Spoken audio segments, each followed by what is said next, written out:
show you how to tan a sheep hide. And we harvested the sheep last fall, and we did a pretty good job fleshing it so that there's no more flesh or fat on the hide itself. And if you still have some meat or fat on the skin, you need to flesh it first, or remove all bits of flesh and fat. And then if you want to store it, you have to get some salt. You don't want iodized salt, you don't want table salt or anything like that. You want the kind of salt that you get for at the feed store. I think it's called Haystock. You know, they sell them in like big 25-pound bag or 50-pound bags, I think, and it's really cheap. But that's really good to preserve hides. And so that's what I did here. Just harvested the sheep and then salted the hide real good. And every single part of the hide needs to be salted. And then for about 2 weeks, it needs to kind of lay flat at an angle. And so I can put the hide on a pallet that was tilted up. And then all the blood, all the extra blood that was in the hide is going to be drawn out by the salt. And then it's going to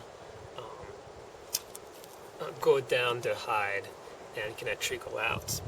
And that's very important to do, because if you just fold up your hide and store it somewhere, then all that liquid is just going to stay with the hide, and that's not going to be very good. It could mold potentially and become bad. So make sure to do that for the first 2 weeks. Just put it on an incline and let all the liquids drip out. And then after those 2 weeks, when all the liquid is done, then you can fold it up flesh to flesh. That's pretty much what I did. Just folded it in 4 like that, and then I just put it in a big trash can and add it in a trash can for the winter months. And so, as we want to keep the hair on this hide, we're going to have to rack it up. And the frame, here's a very simple frame. There's just some young trees, and they're slightly longer than the hide and slightly wider than the hide. And pretty much I just notched them just so that they fit together real good. And I put a couple of nails in there too. And I also put a crossbar that I nailed in as well to just make it really strong. Because once the hide is racked up in there and it starts to dry, it puts quite a bit of tension on the frame. And so your frame needs to be fairly strong and just slightly bigger than the hide.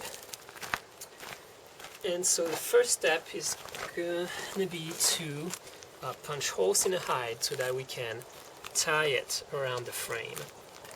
And for that, you want a very sharp knife, and you want to work on the flesh side of the hide, and you want to leave the salt on for now.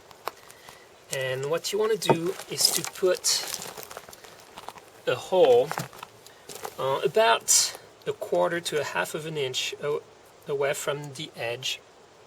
And something that's very important is that you want your knife to be parallel to your frame.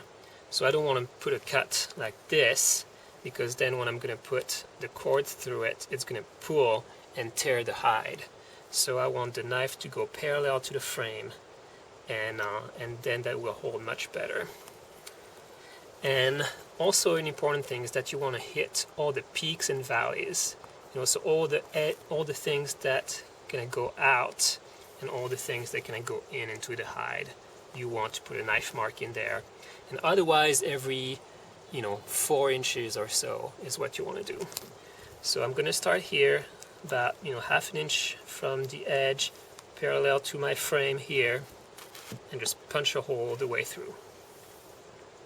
And then I'm gonna go to this valley here, do the same thing. And I'm probably going to do one in between here, parallel to my frame.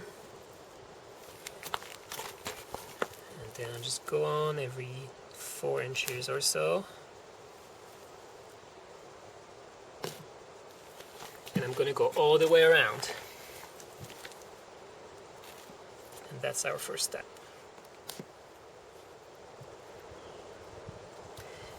And so, so far I've hit the bottom edge here, and so I've kept my my holes parallel to that frame, and then I'm gonna hit the corner here, and my string is gonna be in that corner, and so my angle is going to change here. So I'm gonna change the angle of my knife too, this one, and then I'm gonna switch back to this perpendicular axis, and so I'm gonna switch the angle of my knife again. So here I was going this way with my cuts because I was gonna tie to there. Here I put my angle this way because I'm going to tie to there, and now I'm going to tie to here, so my angles are this way. And I'm just going to go up doing that.